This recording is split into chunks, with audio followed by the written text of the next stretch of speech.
Let's see.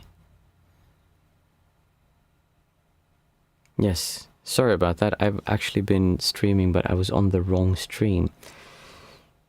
And not the first time I do that mistake. Let's see if Stephen and Christian come back here also.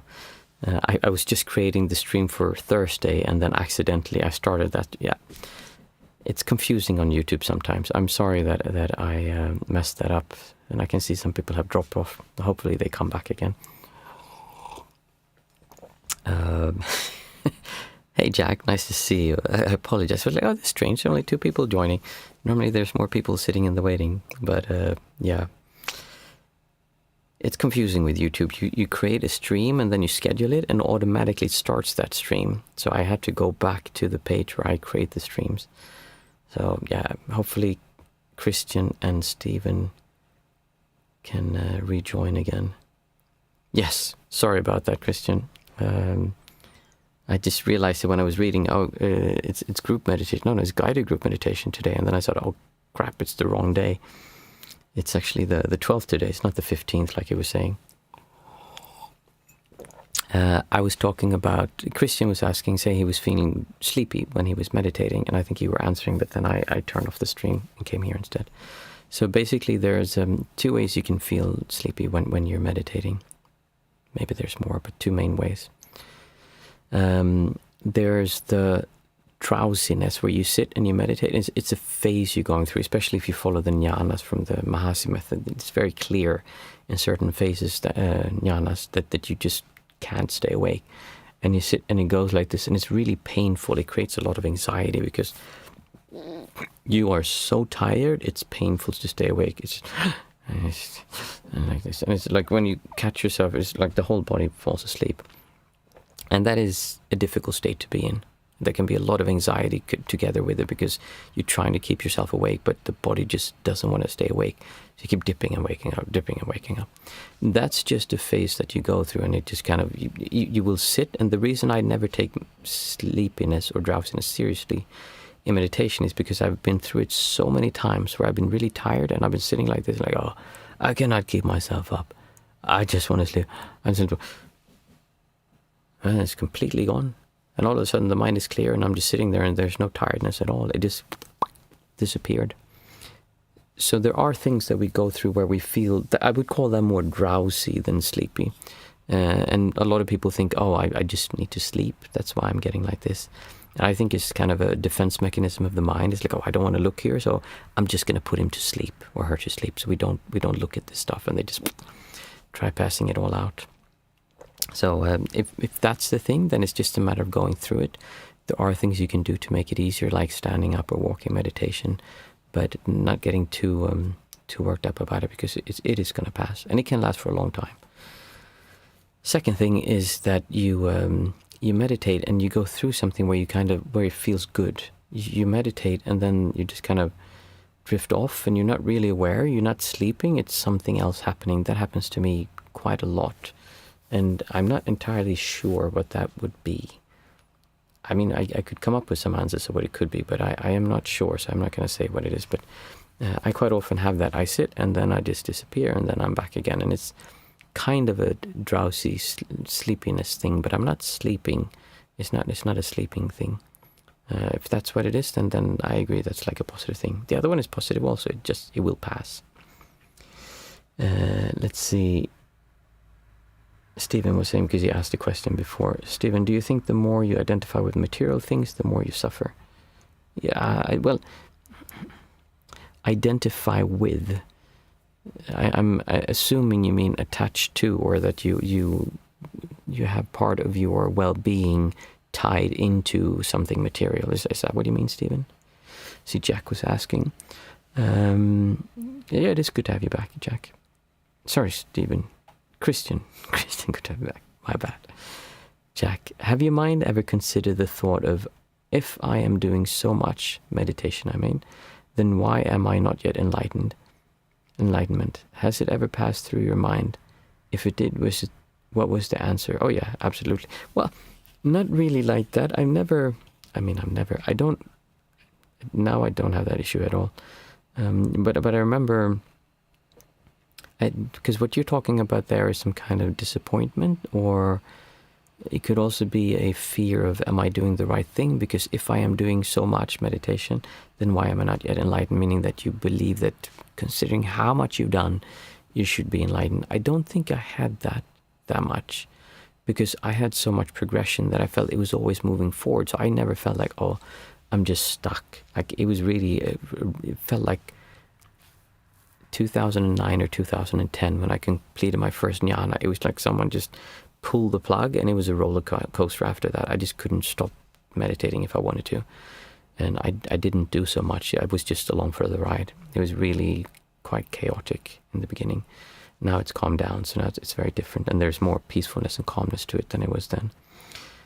So I didn't so much have that, why am I not yet enlightened? Because that, as I said, there is a sense of disappointment or fear that I'm doing something wrong when you say it like that. But what I did have, though, often was that, oh, I'm so close. This is it. And I would walk and I would feel the sense of self just disappearing. And I was like, wow, I feel so free, so light. Like, this must be it. It must be that this is the last thing, and then it's going to be over. And I kept thinking, just a little bit, and then it started over again. And it just never stuck. That I had quite a few times. And I'm not sure if that was so much disappointment in that. It was more a matter of, how do I make it stick? What is it that I'm missing? Because I was doing all the things I was supposed to do, but it wasn't giving the results that people were saying it should give. And if I looked at people who were doing the same thing, they also weren't getting what I was looking for. So it was just a matter of, when I started changing my perspective on what I'm actually trying to do. I mean, my whole way of practicing that I'm teaching here is that it's not about becoming aware of your senses. It actually is becoming your senses that we're trying to do. And to do that, a big part of it is that you need to enjoy being here. If you're not enjoying being here, you're not your senses, because being your senses means enjoying being here. It's just, they go together. Like you cannot not be your senses and not enjoy being here. And I think there's a mistake that we often think, well, it's not enjoyable because of what is happening to me, because there's something happening to me. I am talking about the reality, or the fact that you are inside this body is enjoyable, even when there is pain. And that might be difficult to see, because we keep on identifying with the body and thinking like, oh, this is me and something is hurting me, my body is sick. If that would all disappear, it would just be things happening. And then it would just be pain happening, which is not a fun experience in that way, but there still is an enjoyment to being. And that's a really tall order, so I don't recommend you trying to do that to begin with, because it's not going to work very likely, or maybe it will. But just enjoying your senses, just enjoying being. So it's not enjoying that, oh, it's a nice room here, it's comfortable, I'm doing my meditation now, this is going to be nice. No, I'm talking about just enjoying being, nothing else. Just food for thought, yeah. Christian, I sit up during the sensation is so pleasant. It's like sleep, but really nice. I think that sounds a little bit like mine. What happens before it and after you sit, Christian? I had a conversation with a baby today. She was definitely enjoying her senses. Absolutely. That's why I talk about this quite often, that children simply haven't had enough time to create all these distortions. So they have an easier time just enjoying being. They naturally walk around, and it's... You know, when you're a kid and you're going to go to the playground, you just run around, everything is new, everything is fresh. Like, wow, look at that thing over there. And you go and jump up and you climb a tree, and then you jump down, and you like the feeling of running and feeling the wind in your hair. It feels nice. And then you talk to your friends and you're excited, and then you go down and you just like roll around in the grass, like dumb stuff. Not dumb stuff, you just do stuff, and it's enjoyable because a child hasn't done what we have. Like, we identify with, Stephen was asking before, identify with things. We identify with me. So I'm happy if I'm competitive and I win. I'm happy if I have these things. I'm happy if I gain this level of enlightenment. I'm happy if. But a child doesn't have I'm happy if, they're just I'm happy. So that's really what we're trying to aim for. And beyond, because a child it still has a sense of self. They still do that. They just haven't started doing it as much as we do. So there are some people, is it tabula rasa or something it's called, like the clean slate kind of a baby. And there's a lot of people who say that children are enlightened. I don't agree with that. They absolutely have distortions. It's just that they're quicker and they don't hold on to them so much. Something happens they don't like and they snap like that. And they scream and they yell and they get upset. And then all of a sudden it's gone. It's like, oh, nothing happened. Whereas we kind of, something happens and we scream and we yell and we go on the internet and complain. And then we keep doing that for a month or a year or the rest of our lives. Whereas a child doesn't quite do that most of the time.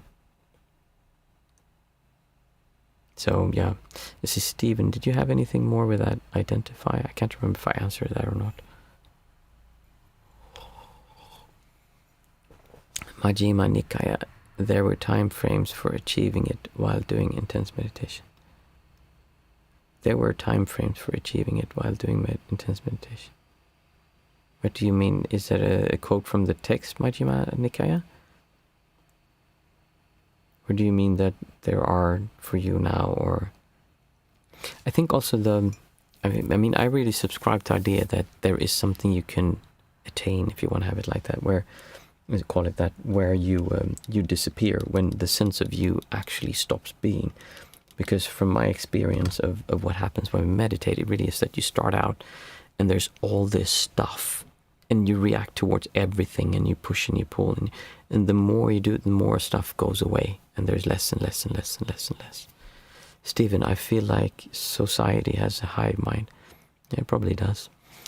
But as you keep going, there's less and less and less, and it just becomes easier to not be affected by things that would have affected you before. And it seems natural that if you keep on doing that, eventually there's nothing left to peel away, and it's just experience, like the baby. Jack, yes, there were time frames for achieving some kind of enlightenment for participants. Yeah. So, an example is I did my taxes today, the last ones, the VAT. This is one of the reasons why I haven't launched the forum yet, because it's quite complicated where you pay the VAT. If it's a service, then the VAT should be paid in Sweden. If it's something that I'm selling, a product or a software, then it should be paid in the country of the person who's buying it, and that can be very complicated. So what I had done was that I basically, last year, I earned 120 euros from YouTube, like AdSense. Like when anyone shows a advertisement on my videos, I gained like a small percentage of the money that they pay. So I earned 120 euros last year, and then there was another one this year which was like 70 euros. Now what I didn't know about was that Google in Ireland will pay the VAT. I will not do that. I knew that. But what I didn't know was that since it's within the EU, that means that every month that I get a payment from a European company in Europe, I have to file a tax registration every month that says that this is how much money I got from this company and this is their VAT number. If I miss doing that, then I have to pay 125 euros. So I earned, all in all, since I started YouTube, I have earned 195 euros on advertisement on my channel. But I have to pay 250 euros in fines because I didn't turn in the paperwork for that I earned that, and I have to pay taxes on that 190 also. So it means that in the end, maybe I have like 100 euros left. So actually, I have to pay 150 euros for letting YouTube show ads on my channel since I started. Now that would have been the kind of thing that just a few years ago would have made me like, oh my goodness, I would have been so upset with myself, and it would have really, God, like, I can't believe I did this. This is so annoying. And I would have, is there some way to like go through it, like to change this? And it would have really made me suffer. I would have had a lot of distortion towards that. And when I found this out today, I was kind of like, oh God, like that sucks. That really sucks. And then I just filed the paperwork and did it, and it's okay. It's not a big deal.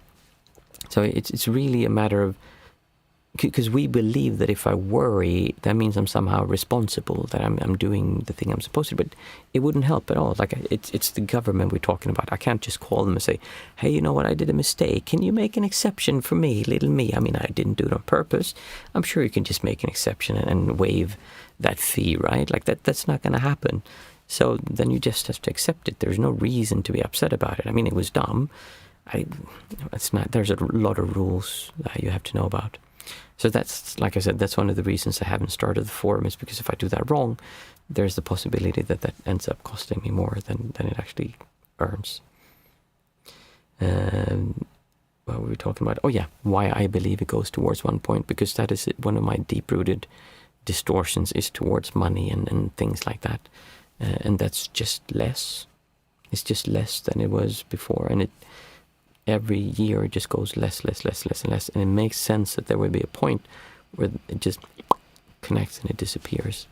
But if you have very strong beliefs about right and wrong, about how one should practice or shouldn't practice, or what religion is right or wrong, or the things you should or shouldn't do when you're meditating, then those things are going to make it so it's very difficult for you to get there, because that's the same as when you're feeling, if I would have felt bad about the money that I had to pay for YouTube to show ads on my channel. Like, it's the same thing. It's just that now we're talking about meditation. Let's see. Jack, author, Buddha goes with days, months, years. Christian, what happens for me is that the breath becomes really close and feels super nice. This either leads to sleep or a woozy feeling. Yeah, I used to have sleep problems, so for me it's a good thing. Nice. I have the same attitude that you do, Christian. If you meditate and it feels good, then very likely it's a good thing. If you meditate and it feels bad, then that doesn't mean it's a bad thing. That's like an important side note to put onto that. But I agree, if you sit and it feels good, then that's fine. It also depends on what you're trying to do. If you're trying to achieve jhanas, then that's probably not the best way to do it. Even though a feeling of niceness and relaxation and softness is very good for jhanas, they go hand in hand, kind of. But it's still, then there's a specific way you should practice.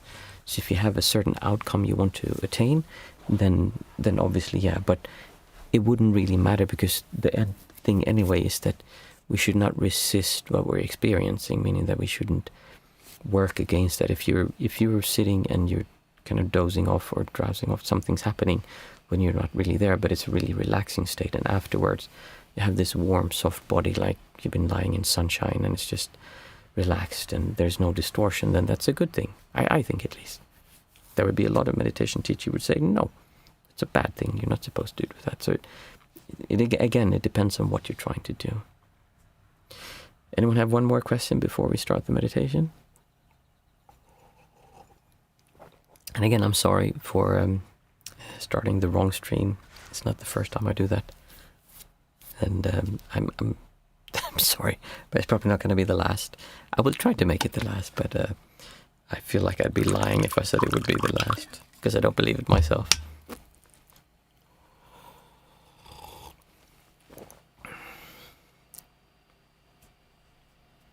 Singing helps. Like if you feel like things are difficult, like singing usually makes me feel better. Yes, how's your weekend? My weekend was really good. It's been really nice. Yeah, nice question. Stephen came also, right? Yeah, he's here. I was going to say, with the Discord channel, so I actually have created a Discord channel, and what I'd like you to do is that I have an email list on, if you go to any video that I have, it will say like join my mailing list. If you join that one, then I will send out an email. It will probably be the end of this week. I will send out an email with the address, and I will simply make it so that the first month it will just be like trial, kind of. Anyone can join. There won't be any fee or anything, because I just want to make sure that it works, and I need to figure out how all of it is going to work. So I thought in the beginning it's just going to be a bit ad hoc. It will be whatever it is. It's not going to be completely streamlined. I will need to find someone who helps me moderate. And then eventually there's going to be the Zoom call, so once per month we'll have a call, which I'm really looking forward to, because it's nice talking to you like this, but it will be even nicer to see people face to face, and I'm not sure how to do that in a group thing, so that'll be nice. So if you're interested in joining that, just join the mailing list, and you can find the address. I don't think this shows underneath this stream, but you can see them under any video. It's usually the first comment. It says if you want to join the mailing list, join. So do that, and I'll send out an email. I will try to do it this week, very likely. What date is it? The 12th, yeah, middle of the month. That sounds good. Any other questions before we start the sitting? Or anything else you've been wondering about?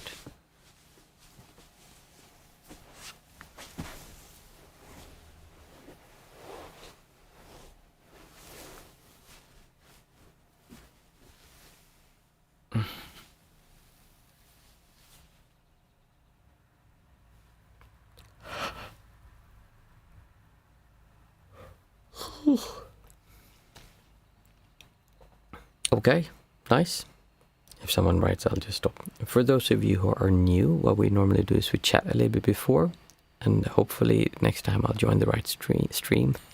So then I'll be here from the beginning. Then we chat for a little bit, and then we do the 5, 4, 3, 2, 1 method, which is a way to come back to our senses. After we've done that, today is Monday, so there will be a guided meditation.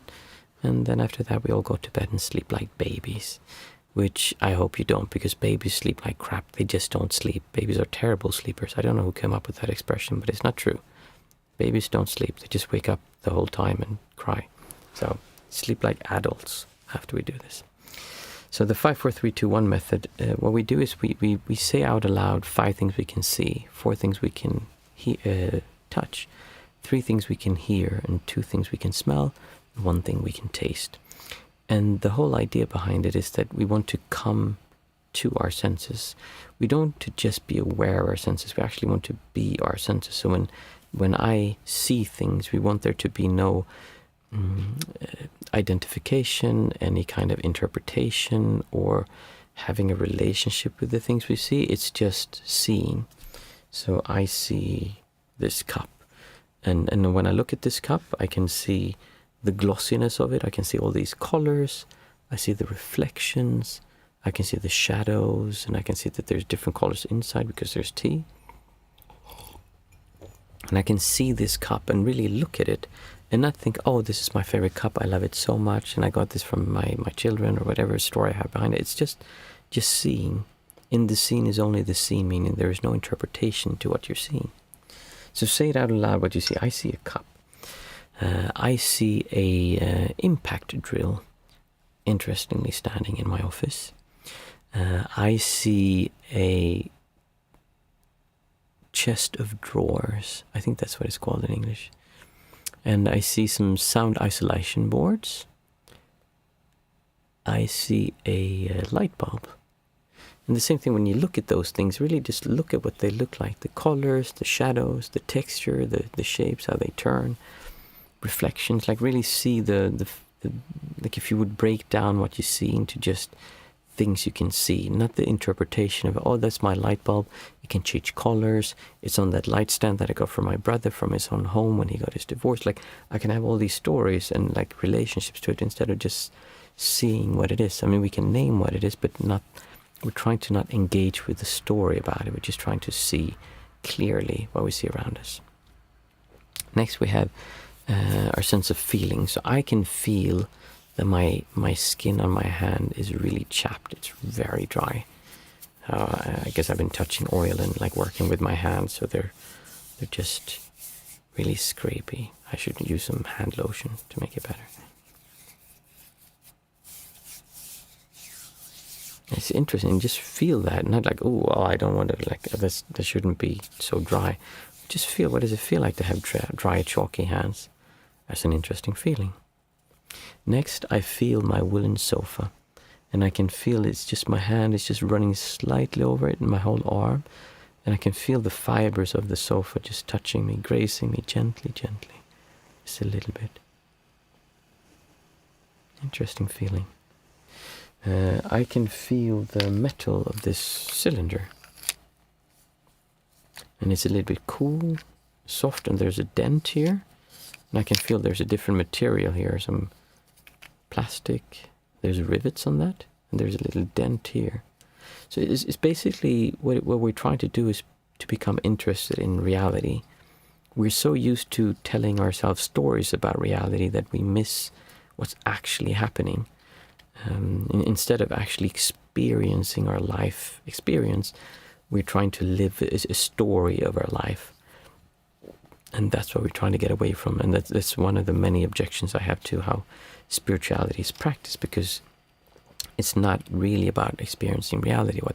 What they try to do is they try to, instead of having me just sitting here, this is my cylinder that contains the pills for my throat, they try to make their life story bigger. Now I'm a light weaver, and I'm here to save the planet, and I have my life purpose, and they make up all these grandiose stories, which is, I mean, that might be true, but it's even more stuff to identify with.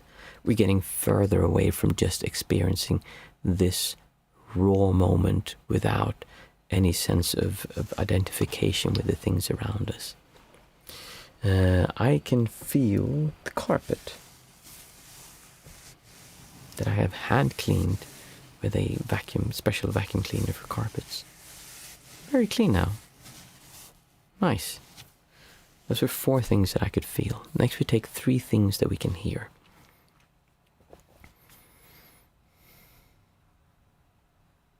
I can hear a car passing by.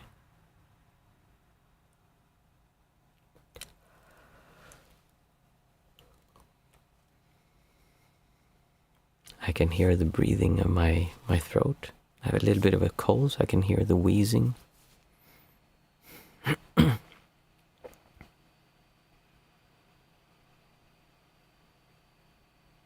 can hear 2 fans blowing. One of them is my computer, and the other one is the light.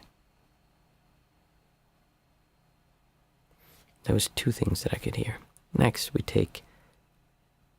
Sorry, that was 3 things that I could hear. Next we take 2 things that we can smell. My nose is a little bit stuffy, but I will try. I can smell mint.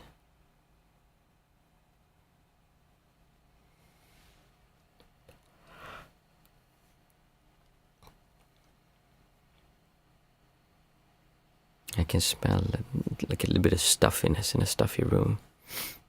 The sun has been on this office all day. Next we take 1 thing that we can taste. Oh, now I know where the mint came from. It's my toothpaste. I just brushed my teeth before I sat down.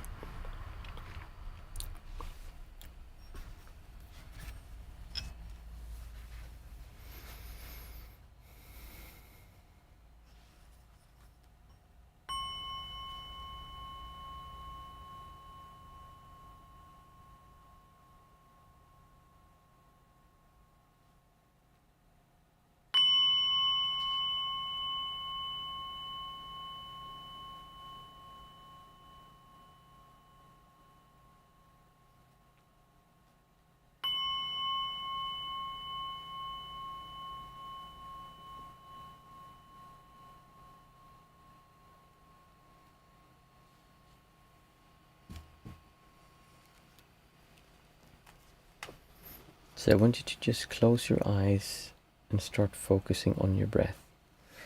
It doesn't matter so much if you can actually feel the small nuances of your breath. That's not what we're aiming for. It's more we're trying to be aware of breath happening.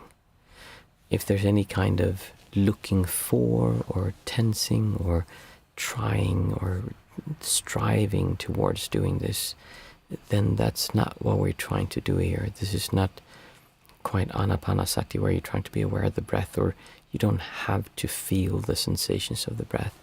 This is just being aware of breath happening. Now the reason we do this is because we want to raise our awareness of our reality that's happening to us. It's not so important that we go in to feel every nuance and detail, because we're not trying to have an awareness that is very narrow and focused. We're trying to have a wide awareness We want to feel the entire body, to feel the field of us walking around, so that you can sense when you're affected by things. Now, the way this might happen is that you're out walking, and then you walk by a window, a shopping window, and you feel a pull towards that window, and you look inside, and maybe there's some machine you wanted to buy, or some pair of clothes that you've been looking for. Or maybe it's a picture of a beautiful woman or a beautiful man, and you feel distortion towards that. So what we're trying to do is to become aware of this distortion happening. And we do that by minimizing what we're experiencing, so that we can do something as simple as just being aware of breath happening. Now when you do this, you might think, oh, wait a minute, I just made myself suffer more because I wasn't even aware that I was suffering when I walked by that shopping window before. And that's not quite what happens. What happens is that you always have this. You're constantly being pushed and pulled by forces around you, outside of you. You're just not aware of it. You just think it's your mood. It's how things always been. It's how things are.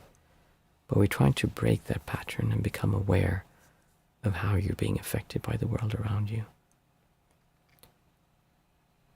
So keep your awareness with the breath, as close to it as possible. We're not trying to be aware of the breath. We're actually trying to merge or become one with the breath, so you just feel breath happening without anyone feeling it. To make this a little bit easier to do, what we'll do is that we will count our breath from 1 to 8, and then down again from 8 to 1. Now I will do this with you once to begin, but then you can continue by yourself.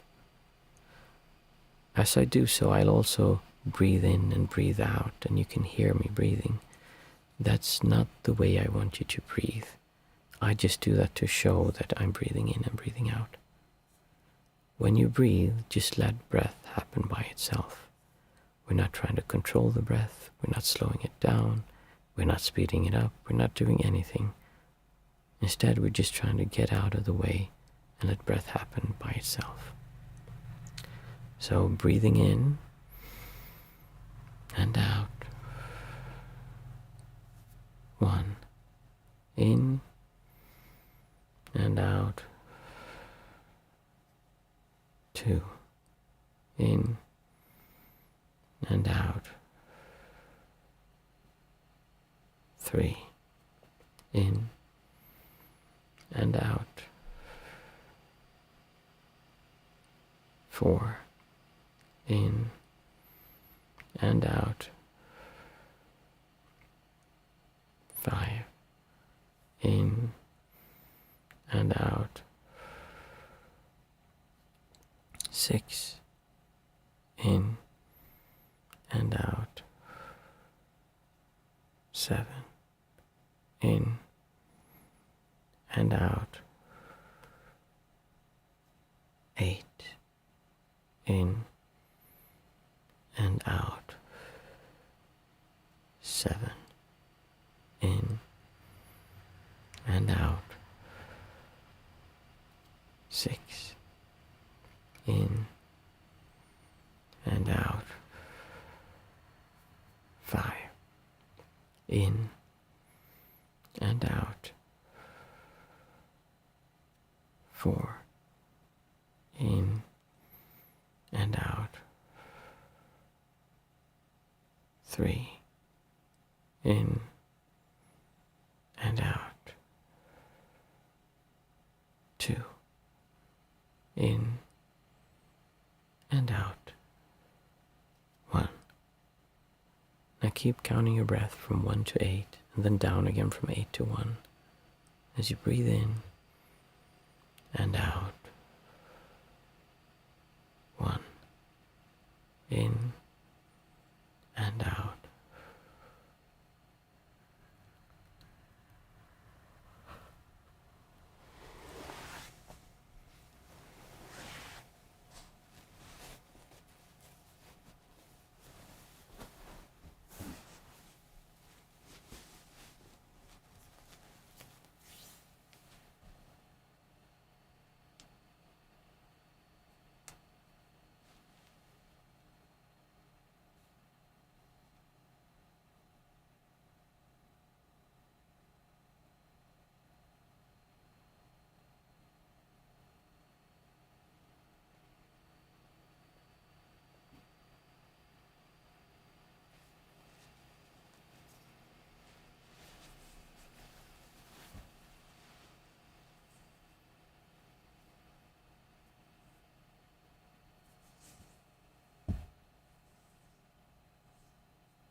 It's easy to believe that your meditation should be different than what it is.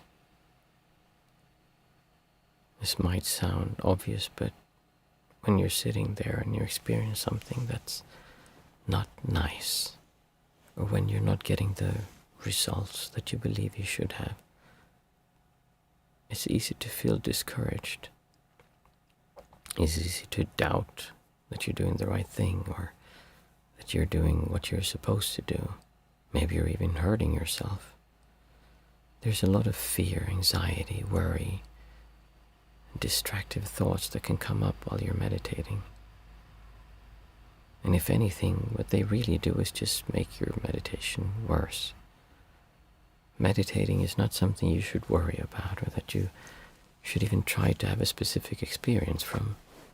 Sometimes there are nice experiences, and sometimes there are very unpleasant experiences. And that's okay. That's just what you'll have to go through when you're sitting. Now, the best way to go through it is to not be too attached or identified to a specific feeling or sensation, or believing that it needs to happen in a specific way, just because when you spoke to someone else, they had that experience. So instead of being harsh on yourself, instead of doubting or saying that you should be doing better, because when you sit down it only comes to 3 and then you need to start over again because it's so difficult to follow your breath. Instead of feeling like you're failing, just realize that this is natural. This happens. The only thing you need to do to get better at meditating is to keep coming back to your object of meditation. It doesn't matter if it happens 5 times per sitting, 500 times per sitting. If anything, the 5 times, the more you notice that you're drifting off in your thoughts, the better it is, because that means you're actually aware of drifting off. It's not about not having distractive thoughts or distortions coming up, because they will come up. It happens to everyone. It happens to me as well. I just don't get upset by it, and then they pass away. So keep focusing on your breath and be aware of breath happening as you're breathing out and breathing in. Maybe do it the other way around. You breathe in and out.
you had a difficult weekend, and maybe you're expecting a difficult week,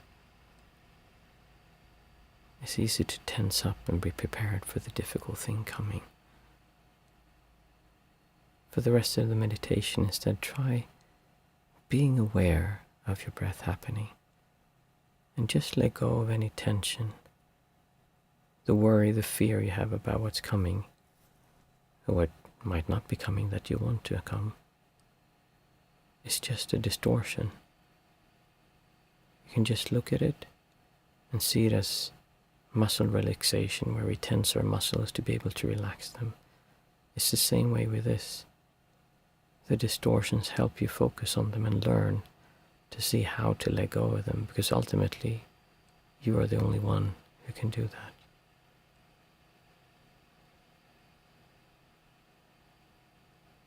Keep on observing, keep turning towards joy. Just let all that worry and fear go. Don't try to solve the problems. You can do that after the sitting is done. For the next few minutes, just pay attention and be aware as close as you can to your breath as you're breathing in and out. 1. In and out.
Thank you for a nice sitting. You're welcome to keep on sitting.